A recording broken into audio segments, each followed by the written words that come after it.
Salve 10, beleza? Luiz Carlos na área. Na CodeCon 2024, eu dei uma palestra sobre como recuperar e tunar seu monolito, uma verdadeira UTI dos monolitos. Dados os feedbacks que eu recebi, resolvi fazer essa palestra aqui para o canal, abordando os assuntos de forma ainda mais detalhada. Então, vem comigo, roda a vinheta.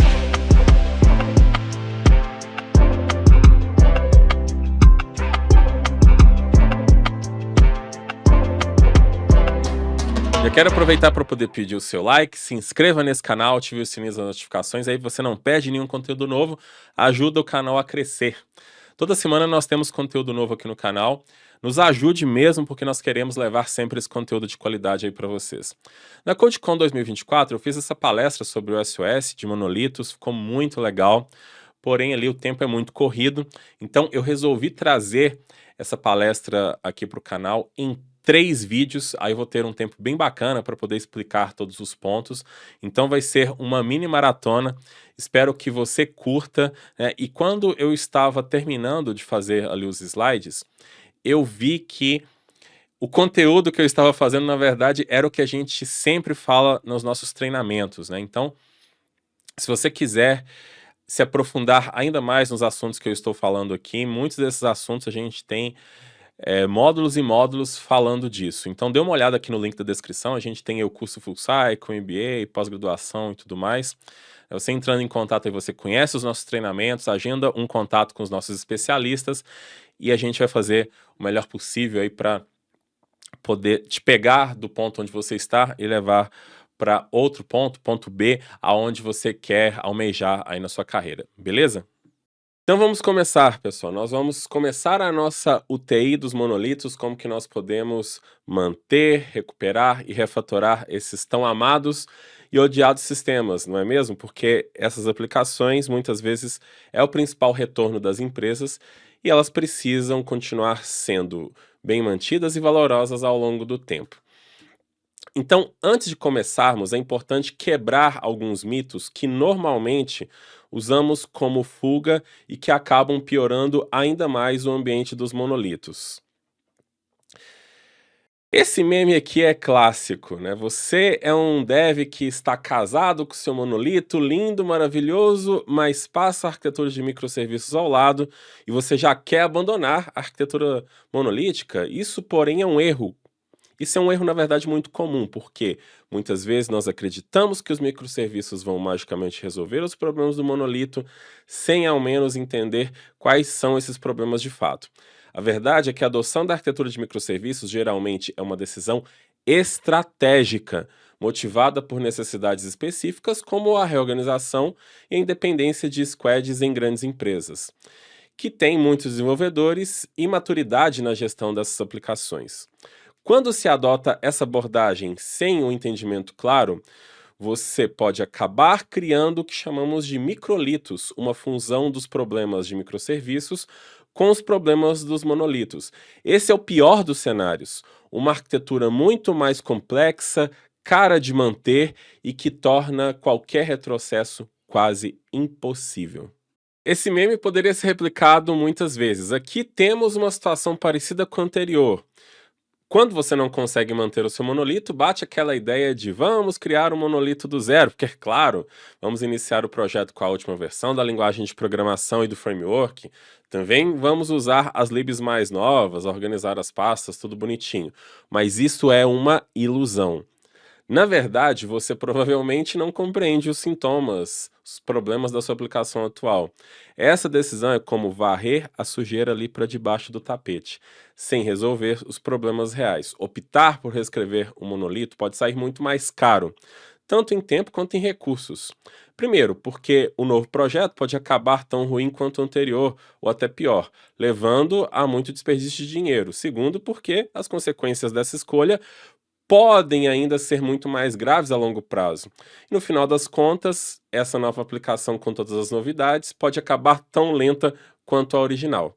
Escalar verticalmente ou horizontalmente pode ser uma solução imediata para manter a sua aplicação funcionando, especialmente quando ela está consumindo muitos recursos. No entanto, Se você não entende as causas dos gargalos, essa abordagem, especialmente à escala vertical, que envolve o aumento de CPU e memória, pode fazer com que o projeto se torne significativamente caro, comprometendo seu retorno financeiro. A escala é obviamente necessária em muitos casos, mas deve ser aplicada quando o projeto está amplamente sendo acessado ou usado, e não como uma forma de salvar uma aplicação que não está funcionando corretamente. O uso do cache é outra cilada muito comum. Muitas vezes é visto como uma solução mágica para resolver problemas de lentidão. E é claro, o cache pode solucionar realmente problemas de lentidão, mas temos que utilizá-lo corretamente e isso não é tão simples assim. Se você não souber o que está fazendo, o uso inadequado do cache pode aumentar significativamente os custos do projeto, trazendo mais complexidade e até introduzir novos bugs. Imagine que você vai no médico e diz: "Estou com dor de cabeça, como resolvo isso?" O médico então pergunta: "Quais são os sintomas que você está sentindo?" Aí você responde: "Não sei." Se você não sabe quais os sintomas, qualquer recomendação que ele te der pode parecer correta. Beba água, faça exercícios, coma melhor, qualquer coisa assim. Mas nenhuma delas será específica para o seu problema. Quando não se conhece os sintomas, qualquer solução pode parecer válida. O mesmo acontece com a sua aplicação. Precisamos entender o que realmente está acontecendo, identificar os pontos de gargalo, saber onde ela está mais lenta, onde o código está sendo constantemente refatorado.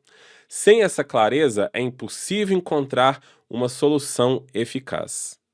E é muito importante que a gente ressalve aqui que não há problema nenhum em utilizar a arquitetura monolítica. Ela não é de nenhuma forma inferior à arquitetura de microserviços. Trata-se apenas de uma opção viável que é amplamente utilizada tanto por pequenas quanto por grandes empresas.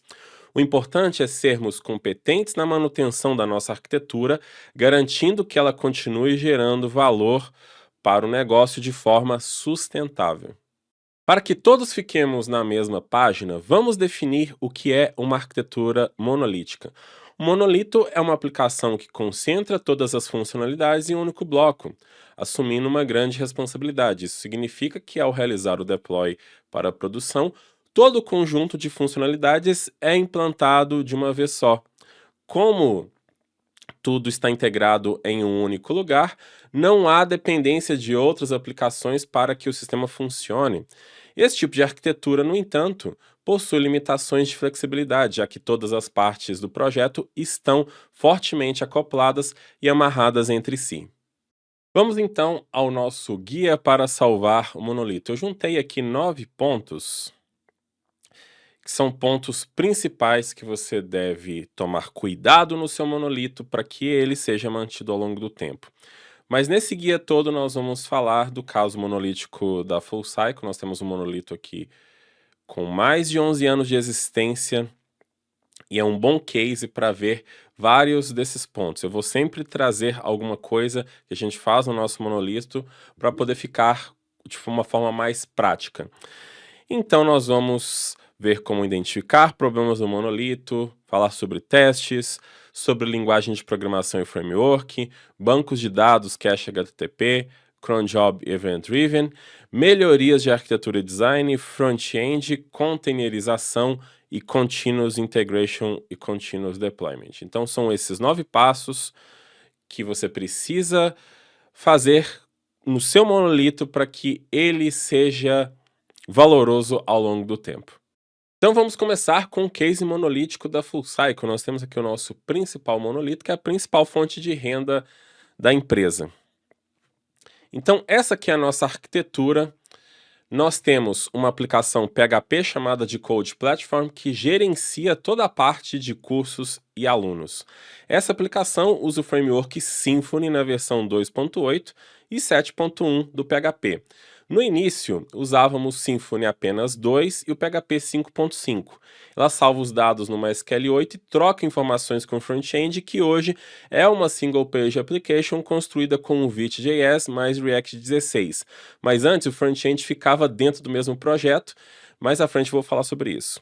Quando essa aplicação gera eventos, como uma nova aula é criada ou um aluno fez uma prova, isso é enviado para o Message Broker, que é o RabbitMQ, permitindo que outras aplicações capturem e processem esses eventos. Também ela se comunica com aplicações de terceiros, como gateway de pagamento, emissão de nota fiscal e etc. E usamos o Redis para cache. Essa aplicação tem 11 anos de existência, ela foi criada lá em meados de 2013. Na verdade, em 2012, acho que ela já estava sendo desenvolvida. Ela gerencia toda a parte de ensino e financeiro. Então, nós temos a nossa nova faculdade, que é a FCTech. Então, tem a parte de faculdade, cursos, provas, venda, financeiro, área do aluno, certificados, etc, etc, etc. São muitas coisas que essa aplicação gerencia. Então, ela tem a área administrativa, que nós internamente da Full Cycle acessamos, mas a API que vai servir ao front-end ali, que é a área do aluno, onde ele vê as aulas, os cursos e etc. Hoje, essa aplicação atende a mais de 200 mil alunos. É essa base que a gente tem hoje. Então, essa aplicação de 11 anos persiste e atende toda essa base que nós temos, e nós vamos continuar sempre com essa aplicação funcionando. Nós não queremos reconstruir ela do zero ou mudando linguagem de programação. Nós temos muita oportunidade de manter essa aplicação bem funcionando por longos anos. Vamos para como identificar problemas no monolito. Para termos um monolito eficiente, o primeiro passo é identificar seus sintomas e problemas. Para isso, precisamos aplicar o conceito de observabilidade na aplicação. Com ela, conseguimos coletar informações valiosas sobre tudo o que está acontecendo: uso de CPU, uso de memória, tempo de resposta, tempo de execução das queries, identificar quais consultas do banco de dados estão mais lentas. A observabilidade se baseia em 3 pilares principais: logs, que vai registrar erros, acessos, eventos que ocorrem na aplicação, ele registra qualquer coisa. Métricas monitora indicadores como o tempo de execução das queries, o uso de CPU e de memória, qualquer coisa que a gente possa mensurar e medir.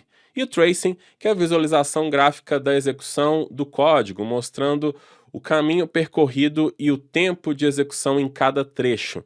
Além disso, podemos configurar alertas para sermos notificados quando a aplicação estiver lenta, baseada em alguma métrica estabelecida pela empresa, ou até mesmo quando ela não estiver disponível.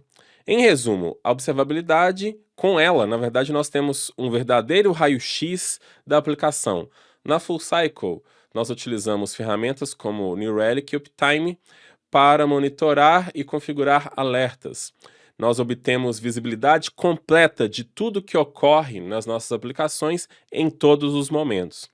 Com entendimento claro dos sintomas e gargalos, nós podemos identificar os problemas e definir prioridades, tornando as ações mais corretas, conseguindo otimizar melhor os nossos monolitos.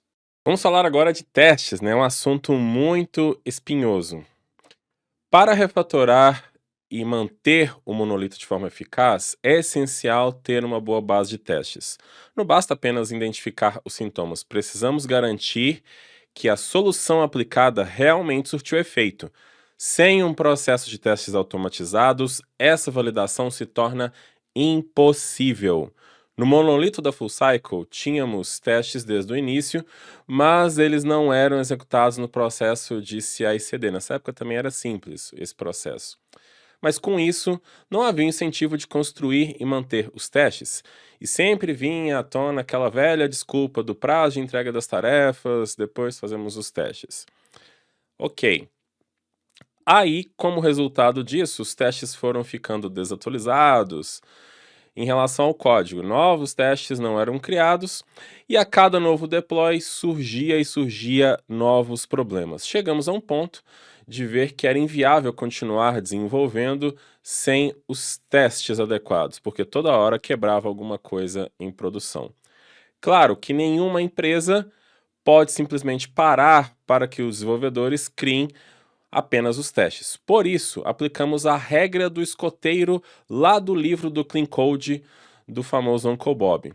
E ela foi adaptada para o contexto dos testes. Assim como os escolteiros deixam o local de acampamento mais limpo do que encontraram antes, aplicamos essa mesma regra ao código. Cada vez que mexemos em uma parte do código, escrevemos ou ajustamos os testes correspondentes. Dessa forma, o trabalho de testar não se tornou sobrecarregado e, pouco a pouco, acumulamos uma boa base de teste, permitiu que a aplicação ficasse mais confiável. Até que em um determinado momento, conseguimos recuperar a aplicação. Hoje, temos uma boa base de testes, principalmente utilizando a pirâmide de testes como pilar. Obviamente, no nosso processo de CI e CD, os testes são executados. A aplicação só vai para o ar se os testes passarem. Na verdade, essa questão dos testes no CI e CD é algo básico, né? Em pleno 2024, deveríamos ter o receio de contar para alguém que algum sistema não está sendo entregue dessa forma. Na recuperação dos testes, começamos com os testes de unidade, seguidos de testes de integração nas partes mais críticas. Então, não adianta também fazer os testes e não cuidar para que sejam bem construídos. Em um determinado momento, os testes estavam levando 33 minutos para serem executados no CI. Isso mostrou que os testes também precisavam ser otimizados, para que não perdessem a performance. Estruturamos a base de testes seguindo uma série de melhorias. Isso vai de encontro com a situação da aplicação PHP e do Symfony. Ajustamos a configuração do framework do Symfony para melhorar a performance dos testes, fizemos alterações do PHP Unit, que é o test runner do PHP, utilizamos o recurso Docker Temp-fs para armazenar arquivos gerados pelo framework em memória, porque ele gera muitos arquivos. Essas mudanças ajudaram a melhorar significativamente o desempenho dos testes. Lembre-se, boas práticas de programação também se aplicam aos testes. Eles precisam ser executados o mais rápido possível para serem eficazes. Confie nos testes. Eles são a base para garantir que os sistemas estão sendo bem mantidos e com qualidade. Sem testes, você não vai garantir a longevidade do seu software e vai chegar o momento dele quebrar e ninguém mais querer manter esse monolito. Então terminamos essa primeira parte, nós vamos ter ainda mais 2 vídeos para poder contemplar essa palestra do OSS Monolitos, mas eu parei justamente nesse ponto porque até aqui eu desmistifiquei algumas coisas que passam na nossa cabeça, aquela questão ali das ciladas, de construir a aplicação do zero, de querer migrar para a arquitetura de microserviços. E os 2 primeiros passos são identificar os problemas que a sua aplicação tem e trabalhar com testes. Sem isso, você não vai conseguir fazer ou implementar os outros pontos. É você fazer alguma coisa cruzando os dedinhos para ver se dá certo, né? Você está dando tiro no escuro. Sem identificar os problemas e sem testar, você não sabe se o que você está fazendo de fato não quebrou a aplicação, se aquilo está tendo o efeito esperado. Ainda mais no monolito, porque tudo está interconectado, os testes vão ser importantes para que eu mexa numa área e ver se não quebrou outra área, né? Confie nesse processo. Inclusive, como eu falei ali no início do vídeo, né, que esses pontos que eu estou falando aqui no monolito são pontos que nós temos nos nossos treinamentos. Sempre a gente fala sobre monolitos, boas práticas de programação, como se tornar um arquiteto de soluções, arquiteto de software, uma pessoa que tem uma visão mais gerencial da coisa. Então dê uma olhada aqui no link da descrição, que você vai conhecer os nossos treinamentos também. Você agenda um bate-papo aí com os nossos especialistas, não leva nem 30 segundos. E aí você vai se especializar mais ainda, conseguir desenvolver aplicações e ser um profissional muito melhor. Então espero que vocês estejam gostando, aguarde os próximos vídeos. É isso aí, pessoal. Até a próxima. Tchau.